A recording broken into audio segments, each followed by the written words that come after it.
மனிதகுலத்தின் மேன்மைக்கான நற்பண்புகளை வலியுறுத்திய நபிகள் நாயகத்தின் 1500வது பிறந்த நாள் விழாவில் பங்கெடுத்து உங்க எல்லோரையும் சந்திப்பதில் மிகுந்த மகிழ்ச்சி அடைகிறேன், பெருமைப்படுகிறேன். மதம் என்பதை நிறுவனமாக பார்க்காம மார்க்கம் என்று பார்ப்பவர்கள் நீங்க.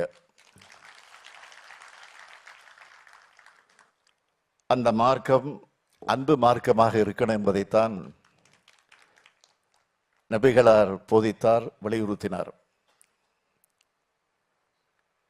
பேரறிஞர் அண்ணாவும் முத்தமிழறிஞர் கலைஞரும் முதலாக சந்திச்சதே திருவாரூரில் நடந்த மிலாது நபி விழாவில் தான். அதன் பிறகு அவங்களுக்கு இடையிலே உருவான அன்புதான் இன்றைய தமிழ்நாட்டின் வளர்ச்சிக்கான அடித்தளம். இன்னைக்கு இந்த மேடையில் தகைசால் தமிழர் பேராசிரியர் ஐயா காதர் மைதீன் அவர்கள் அமர்ந்திருக்கிறார். இதே மேடையிலே பேராசிரியர் ஜவஹர்லா அமர்ந்திருக்கிறார். தமிமுன் அன்சாரியும் அமர்ந்திருக்கிறார். நெல்லை முபாரக் அவர்களும், இப்படி பலரும் ஒன்று கூடியிருக்கீங்க. இந்த ஒற்றுமை என்னாலும் நீடிக்கணும்னு நான் விரும்புகிறேன்.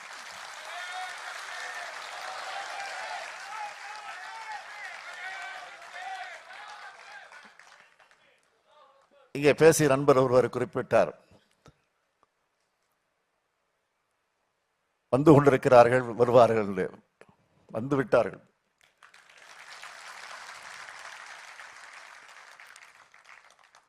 ஒற்றுமைதான் கொள்கைகளில் வெற்றி பெறுவதற்கான முதல் படி.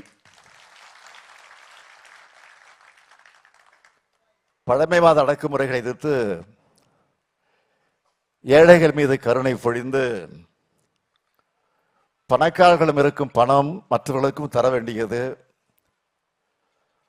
உனது நடத்தை மற்றவர்களுக்கு முன்னுதாரணமாக இருக்கணும்னு வலியுறுத்தியவர் நம்முடைய நபிகளார் அவர்கள்.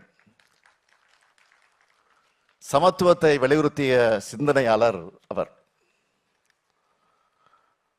வரலாற்றில் சிலர்தான் ஒட்டுமொத்த மனித சமுதாயத்துக்கு மேலையும் தாக்கத்தை ஏற்படுத்தக்கூடிய ஆற்றலை, அந்த வாய்ப்பை பெற்றவர்கள்.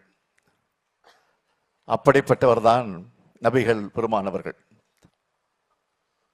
அதனால்தான் தந்தை பெரியார், பேரறிஞர் அண்ணா, முத்தமிழறிஞர் கலைஞர் ஆகியோர் நபிகள் சொன்ன சமத்துவத்தை, அன்பை புகழ்ந்தாங்க. முத்தமிழறிஞர் கலைஞர் அவர்கள் நபிகள் பெருமானாரின் வாழ்வை 3 வரிகளில் எப்படி எடுத்துச் சொன்னார் என்றால், நபிகள் நாயகம் அவர்கள் அன்பை, அமைதியை போதித்தார்,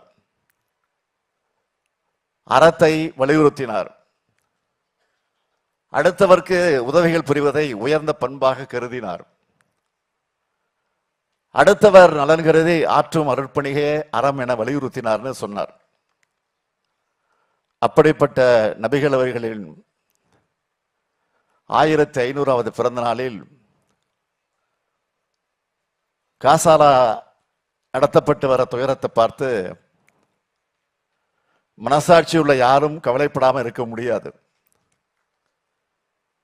இதுக்கு விரைவில் ஒரு நல்ல தீர்வு ஏற்படணும். உடனடியாக பாலஸ்தீன மக்கள் அனுபவிச்சு வரக்கூடிய கொடுமைகளை முடிவுக்கு வரணும். அதுக்கு இந்திய அரசு உறுதியான நடவடிக்கைகளை மேற்கொள்ளணும்னு நான் ஏற்கனவே பதிவு செஞ்சிருக்கிறேன். மீண்டும் ஒரு முறை இந்த நிகழ்ச்சியின் மூலமாக நான் வலியுறுத்துகிறேன்.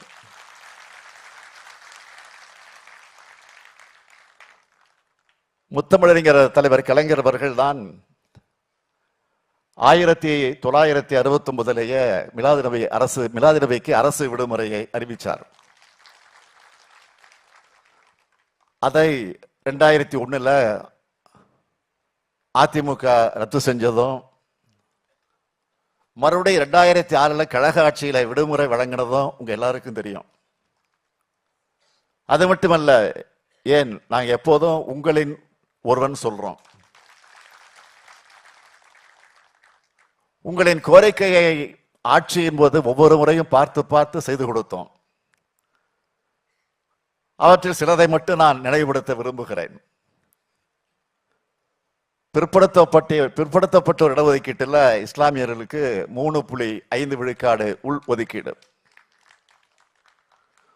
உருது பேச முஸ்லிம்களை பிற்படுத்தப்பட்டியல்ல சேர்த்தது. சிறுபான்மையினர் நல வாரியம் தொடக்கம். வக்பாரிய சொத்துக்களை பராமரிக்க மானியம். தமிழ்நாடு சிறுபான்மையினர் பொருளாதார மேம்பாட்டுக் கழகம் தொடக்கம். உருது அகாடமி தொடக்கம். காயிதே மில்லத் மணிமண்டலத்தினுடைய கட்டிட நிதி ஒதுக்கீடு என இஸ்லாமிய மக்களுடைய நலனுக்காக திராவிட முன்னேற்ற கழக அரசு செஞ்ச திட்டங்களை எல்லாம் பட்டியலிட தொடங்கினா பல மணி நேரம் ஆகும். இதோட தொடர்ச்சியாகத்தான் நம்ம திராவிட மாடல் ஆட்சியில சென்னை விமான நிலையம் அருகே கட்டப்பட இருக்கக்கூடிய ஹஜ் இல்லம் உள்ளிட்ட ஏராளமான திட்டங்களை முன்னெடுப்புகளை செஞ்சுட்டு இருக்கோம். இப்பவும் இந்த மேடையில பல்வேறு கோரிக்கைகள் வைக்கப்பட்டது.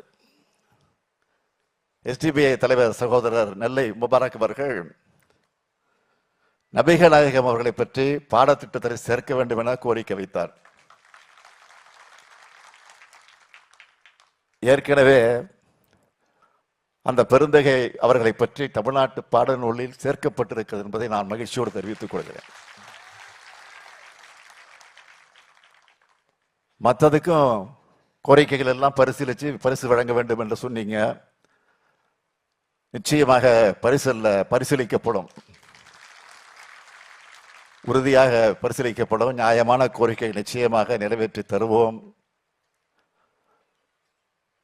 அது மட்டுமல்ல, இஸ்லாமியர்களுக்கு ஒரு இடர் வருதுன்னா உங்களுக்கு துணை நிற்கிற முதல் அரசியல் இயக்கம் திராவிட முன்னேற்ற கழகம் தான். குடியுரிமை திருத்த சட்டத்துக்கு எதிராக உண்மையான தோழமை உணர்வோடு போராடினது திமுக தான். அந்த சட்டத்தால யாராவது பாதிக்கப்பட்டாங்களான்னு கேள்வி எழுப்பினதும், அந்த சட்டத்துக்கு எதிராக போராடின இஸ்லாமியர்கள் மீது தடியடி நடத்துறதும் யாருன்னு உங்களுக்கு நல்லாவே தெரியும். அதே போல முத்தலாக் சட்டத்தை கொண்டு வந்தப்போ அதிமுக எப்படி இரட்டை வேடம் போட்டுச்சுன்னு எல்லாருக்கும் தெரியும். அதனாலதான் நம்ம அன்வராஜா அவர்கள் போன்றவர்கள் துரோகத்தின் கூடாரமாக இருக்கிற கட்சிகளை புறக்கணிச்சு திராவிட முன்னேற்ற கழகத்தில் இணைந்திருக்கிறாங்க. வந்த உடனே செஞ்சுரி அடிச்சுட்டாரு. இப்போ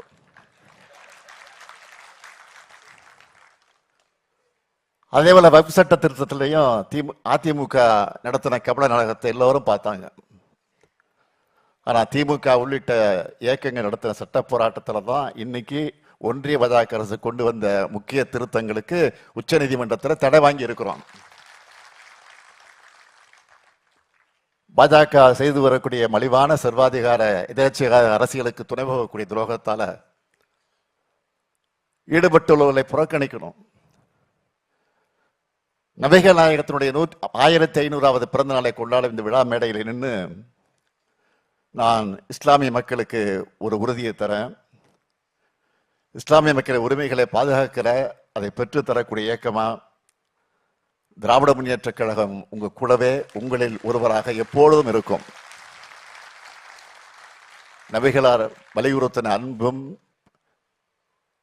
உலகெங்கும் அனைத்து உள்ளங்களில் பரவணும்.